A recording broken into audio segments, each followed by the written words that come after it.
परमेय संख्या का निरपेक्ष मान के बारे में चर्चा करेंगे।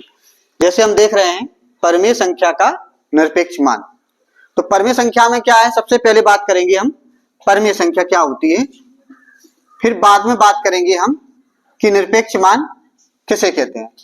परमेय संख्या पहले जान लेते हैं कि परमेय संख्या क्या है, यानी कि परमेय संख्या को हम रेशनल नंबर भी कहते हैं, और रेशनल नंबर यानी कि को हिंदी में हम परमेय संख्या कहते हैं। तो परमेय संख्या कोई भी संख्या जिसे हम P बटे Q के रूप में लिख सकते हो, और Q का मान शून्य ना हो। क्या Q का मान क्या हो, शून्य नहीं होना चाहिए। दूसरी बात यह है कि P और Q क्या हो, एक पूर्णांक होना चाहिए। क्या हो, एक पूर्णांक हो, तब हम बोलेंगे कि जो हमारी P बटे Q के रूप में जो संख्या लिखी है वो हमारी परमेय संख्या है। ठीक है, यानी कि पहली कंडीशन परमेय संख्या की ये है कि Q का मान शून्य ना हो, यानी कि हर शून्य के बराबर नहीं होना चाहिए। और दूसरी कंडीशन ये है कि P और Q दोनों पूर्णांक होने चाहिए, तभी हम उसे परमेय संख्या बोलेंगे। ठीक है, जैसे मान लीजिए एग्जाम्पल के रूप में देखें 1/2, 2/3, इस प्रकार की कोई संख्या है, तो ये हमारा P हो गया, तो ये हो गया आपका Q, यानी कि अंश और ये हर। अगर ये तो हमारी परमेय संख्या है। अब बात ये प्रश्न आता है दिमाग में कि परमेय संख्या अगर ये है तो भिन्न क्या है ना, भिन्न किसे कहेंगे। तो जो हम देख रहे हैं कि अंश बटे हर के रूप में लिखा है, तो ये धनात्मक है ना, दोनों धनात्मक है, यानी कि धनात्मक पूर्णांक के रूप में कोई भी परमेय संख्या लिखी है तो वो आपकी भिन्न कहला सकती है। लेकिन अगर परमेय संख्या इस रूप में लिखी है पूर्णांक की, ये एक ऋण 1/2, ऋण 2/3, तो यहां पर क्या है, कोई भी भिन्न ऋणात्मक नहीं होती कभी भी। ठीक है, कभी भी ऋणात्मक नहीं होती। क्यों? क्योंकि भिन्न का अर्थ होता है किसी चीज को बांटना। जैसे अगर हमारे पास 4 लोग हैं, 2 रुपया बांटेंगे तो कितने रुपया पड़ेंगे, प्रत्येक को 2 रुपया देंगे।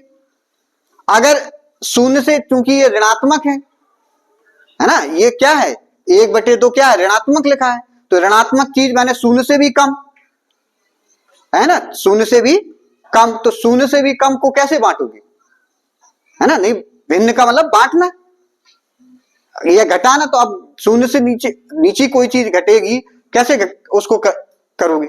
इसका मतलब ये होगा कि प्रत्येक जो भिन्न होती है, आपको ये ध्यान देना पड़ेगा कि जो प्रत्येक भिन्न आपकी परमेय संख्या तो होती है ना, प्रत्येक भिन्न परमेय संख्या तो होती है, लेकिन प्रत्येक परमेय संख्या भिन्न हो ये आवश्यक नहीं है। मतलब परमेय संख्या भिन्न, अगर वो इस प्रकार की परमेय संख्या है यानी कि धनात्मक पूर्णांक है तो वो भिन्न होगी, अगर वो ऋणात्मक पूर्णांक है तो भिन्न नहीं होगी। इसका मतलब परमेय संख्या भिन्न हो भी सकती है, नहीं भी हो सकती है ना। क्लियर हो गया। तो अब हम आगे चलते हैं, देखेंगे कि और भी, कि अब बात करेंगे हम निरपेक्ष मान, यानी कि निरपेक्ष मान क्या होता है। निरपेक्ष मान, इसको बोलते हैं अंग्रेजी में एब्सोल्यूट वैल्यू। ठीक, एब्सोल्यूट वैल्यू। एब्सोल्यूट वैल्यू निरपेक्ष का अगर शाब्दिक अर्थ समझें तो जिससे आप अपेक्षा ना कर सके, यानी कि वो जिसे ना तो धन चिन्ह से लेना है ना ऋण चिन्ह से कोई लेना देना नहीं, यानी कि निरपेक्ष का मतलब है जिससे कोई अपेक्षा ना हो, बेपरवाह, मतलब कोई उसे किसी प्रकार की कोई परवाह नहीं है कि उसके पास ऋणात्मक हो या धनात्मक हो। तो निरपेक्ष का अर्थ होता है जिस अपेक्षा ना रखने वाला। ठीक, एक बात, या दूसरा हो सकता है जिस, इसका विलोम क्या होगा, निरपेक्ष का विलोम, निरपेक्ष का विलोम अपेक्षा, है ना। अपेक्षा न, अगर निरपेक्ष है तो इसका मतलब अपेक्षा ना रखना, इससे कोई अपेक्षा नहीं हो सकती। अगर इसके साथ निरपेक्ष मान हो गया तो उससे क्या अपेक्षा, वो अब्सोल्यूट वैल्यू देगा, एक निश्चित वैल्यू देगा, उसका संख्यात्मक वैल्यू देगा, ना तो धन देगा ना ऋण देगा। यानी कि धन और ऋण से किसी भी संख्या, कोई भी आपका पूर्णांक है या परमीय संख्या है, तो वो उसका धनात्मक मान ही आपको देगी हमेशा। तो चलते देखते हैं कि कैसे हम इसको धनात्मक मान देते हैं, इसको मिटा देते हैं। इसके बाद जैसे मान लीजिए हमारे पास धन का 5 है, का हमें निरपेक्ष मान निकालना है। क्या निकालना है? निरपेक्ष मान निकालना है। ठीक, निरपेक्ष मान निकालना है तो कैसे क्या करते हैं हम, ऐसे दो खड़ी लाइनों के बीच में लिखते हैं। ये निरपेक्ष मान का प्रतीक है। क्या है? ये प्रतीक है। तो इसको हम क्या लिखेंगे? इसको लिखेंगे 5। अगर मान लीजिए ऋण 5 का पूर्णांक है, इसका निरपेक्ष मान निकालें तो इसको ऐसे लिखेंगे और इसका मान भी 5 होगा, है ना। ये ऐसा धनात्मक, यानी कि हम क्या देख रहे हैं, किसी भी पूर्णांक का निरपेक्ष मान हो, उसका संख्यात्मक मान आ रहा है। क्या आ रहा है? उसका संख्यात्मक मान आ रहा है। तो उसमें क्या करना है कि जब संख्यात्मक मान आ रहा है, ऐसा होता क्यों है, तो इसमें क्या करना है, इसमें करना क्या है कि जैसे मान लीजिए, अगर मान लीजिए यहां पर x कोई पूर्णांक है, ठीक है, x कोई पूर्णांक है, तो उसका जो का निरपेक्ष मान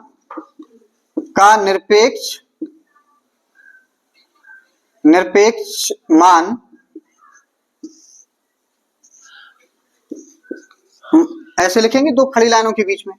और इसको लिखने के बाद क्या होगा, इस पर 3 कंडीशन आती हैं। अगर x का मान लेस देन 0 है तो ऋण x, इक्वल टू 0 है तो 0, और ग्रेटर देन 0 है x का मान, तो यहां पर x। बात समझ आ रही? अब यहां पर हमने ये देखा कि अगर x का मान चाहे अगर लेस देन 0 तो ऋण है ना, तो यहां पर हम देखेंगे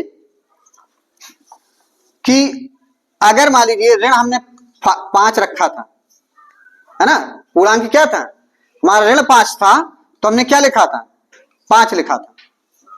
क्यों लिखा था? क्योंकि ऋण 5 को अगर हम लिखेंगे तो ऋण 5 लिखेंगे ऐसे, तो ऋण क्या हो जाएगा, धन 5, या इसको हम 5 लिख सकते, है ना, ऐसे भी लिख सकते हैं ना इसको।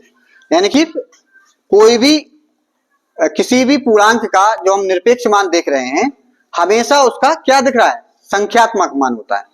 तो अगर पूछा जाए कभी कि किसी पूर्णांक का निरपेक्ष मान किसे कहते हैं, तो आप लिख सकते हैं कि किसी भी पूर्णांक का निरपेक्ष मान उसका संख्यात्मक मान होता है।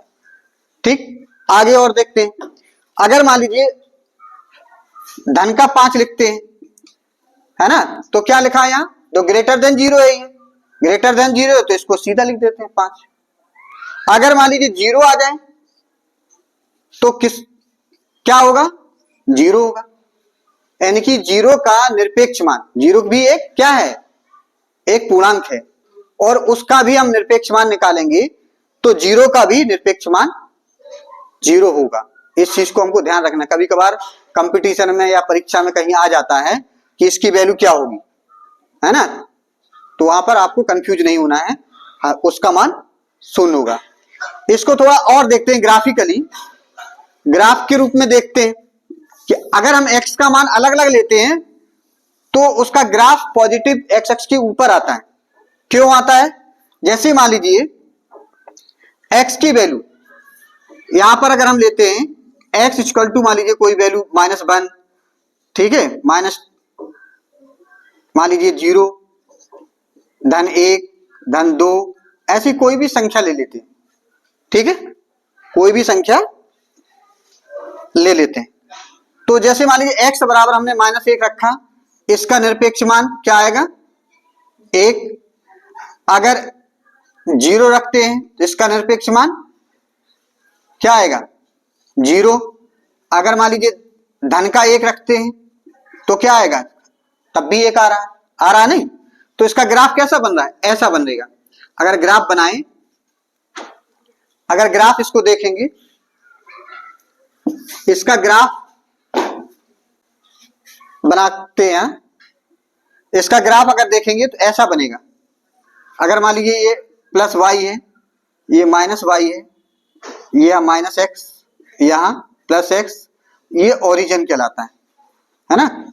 जहां पर दोनों एक पड़ी लाइन एक खड़ी लाइन एक दूसरे को काटती है तो उसका इसको बोलते हैं मूल बिंदु। क्या बोलेंगे, मूल बिंदु। और इसके निर्देशांक हमेशा 0,0 होते हैं। अब देखो इसमें क्या करेंगे, इसमें क्या करना है कि जैसे ऋण 1 रखा था हमने, अगर x की वैल्यू यहां ऋण 1 ली थी तो इसका वैल्यू आई थी, क्या आई थी, 1। तो यहां 1 का मतलब यहां 1 प्लस 1, तो इन दोनों का कटान बिंदु क्या होगा, e -1,1। अगर हम धन 1 लेते हैं तो यहां पर मान लीजिए धन 1 है, यहां पॉइंट, तो इसके बिंदु हो जाएंगे, क्या हो जाएगा, x की वैल्यू जब निकाली तो 1, यहां पर हमने यहां धन 1 है तो ये पॉइंट हमने धन 1 इधर आ रहा है तो ये दोनों यहां पर एक पॉइंट हो जाए 1,1।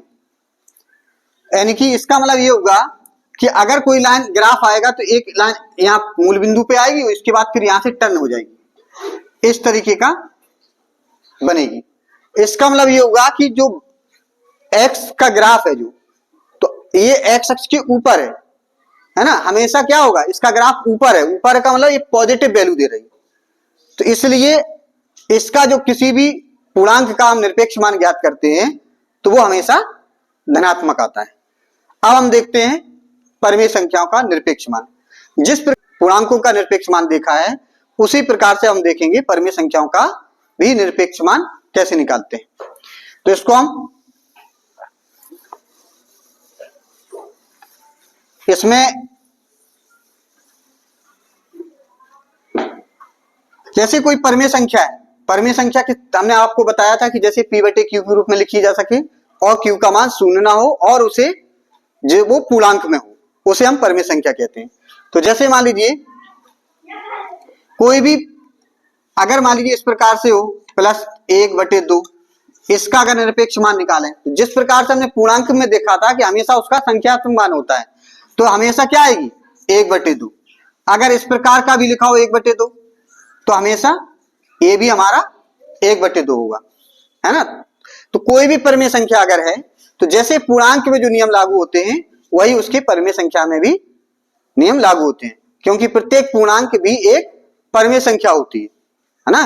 तो जब पूर्णांक परिमेय संख्या है तो कोई भी परिमेय संख्या अगर लिखी होगी तो वो भी एक पूर्णांक के रूप में उसका संख्यात्मक मान देते थे, निरपेक्ष मान निकलता था तो उसका वो संख्यात्मक मान आता था। उसी प्रकार से हम परिमेय संख्या का भी निरपेक्ष मान निकालेंगे तो वो उसका संख्यात्मक मान ही ऐसा पॉजिटिव वैल्यू हमेशा रहेगी, ठीक है।